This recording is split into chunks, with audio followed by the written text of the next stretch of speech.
عذاب میرے بس میں نہیں، نہ میرے علم میں ہے کب آئے گا، وہ تو آئے گا اپنے وقت۔ جو کام کی بات ہے جو میں تمہیں بتا رہا ہوں کہ سب کی غلامیاں چھوڑو، ایک اللہ کے غلام ہو جاؤ، اس کے سوا کوئی حاکم نہیں۔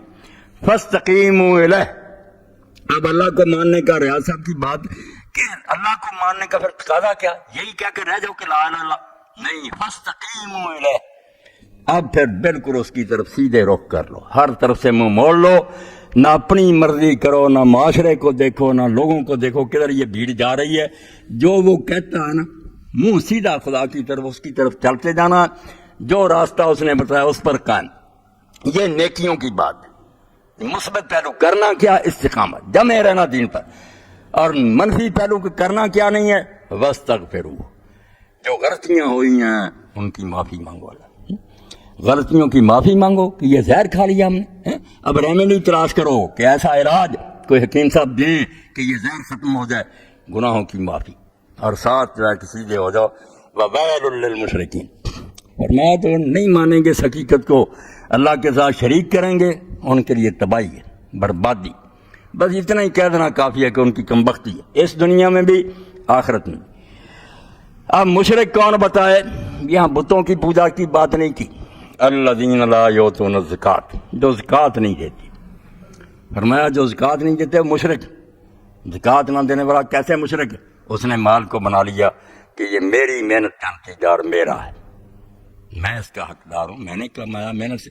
اللہ نے یہ قارون کے بارے میں یہ بات بتائی ہے کہ جب موسیٰ علیہ السلام اور اہل ایمان نے اسے کہا احسن کما احسن اللہ علیک، اے اللہ نے تیرے اوپر فضل کیا، تو بھی اللہ کے بندوں کے ساتھ نیک سلوک کر، کہنے لگا کون اللہ ہے؟ انما اوتیت علی علم عندی، میں نے اپنی مہارت سے، اپنی تدبیر سے، کوششوں سے یہ حاصل کیا۔ یہ شرک کہلاتا ہے، اور اسی لیے ہم سورہ الکہف میں پڑھتے ہیں ایک باغ والے کا قصہ اور ایک مومن کا۔ مومن غریب تھا بیچارہ، مالدار جو تھا، 2 باغ تھے اس کے، بڑے پھلے پھولے کھجوریں اور انگور اور سب کو نہریں بہ رہی، باغ میں جا رہا تھا ٹہلتا اور اپنے ساتھی سے کہنے لگا مومن سے کہ کون اللہ دیتا ہے، یہ میں نے محنت سے کمایا اور یہ سب کچھ برباد نہیں ہوگا، جھوٹ بولتے ہو، قیامت نہیں آئے گی، اور اگر آئے گی تو جو اللہ مجھے یہاں دیتا ہے نا، خوشی ہے تو دیتا ہے نا، وہ وہاں بھی دے گا، اور تم یہاں بھی بھوکے ہو، ناراضی ہے تو بھوکا رکھا نا، یہ مالداروں کا فلسفہ، وہاں بھی بھوکے مرو گے۔ اس نے کہا اللہ کے بندے ایسا نہیں بکنا تھا، تو کہتا اللہ نے جو چاہ کر لیا، اللہ کی مہربانی، کہتا تو نے یہ بکا، اور اللہ اس کو ویران بھی کر سکتا۔ صبح ہی پھر باغ تباہ ہو گیا، صبح گیا کچھ بھی نہیں تھا وہ، تو اس میں وہاں آتا لم اشرک بربی احد، کاش میں اپنے رب کے ساتھ کسی کو شریک نہ کرتا۔ اب پوری عبارت پڑھ جائیں، پورا رکوع، کہاں اس نے شرک کیا؟ جو شرک ہم کہتے ہیں، نہ کوئی دوسرا خدا مانا، نہ کسی کی پوجا کی، مگر اپنے مال و دولت کو جو اپنی قابلیت کا ثمرہ کا اللہ نے کہا یہ رائٹ بن گیا نا پھر کہ خدا کی بادشاہی میں تیرا کوئی حصہ تھا جو اللہ نے ضرور دینا تھا، یہ فضل نہ رہا، استحقاق بن گیا کہ تیرا کوئی حق ہے، یہی شرک ہے۔ اور یہی اب بھی سارے خناس جو ہے نا امیروں کے ذہن میں سمائے ہوئے، تو فرمایا جو زکوٰۃ نہیں دیتے وہ یہ سمجھتے ہیں کہ میرا مال ہے کم کیوں کروں، اگر سمجھتے نہیں اللہ تعالیٰ کی مہربانی ہے، مجھے آزمایا ہے،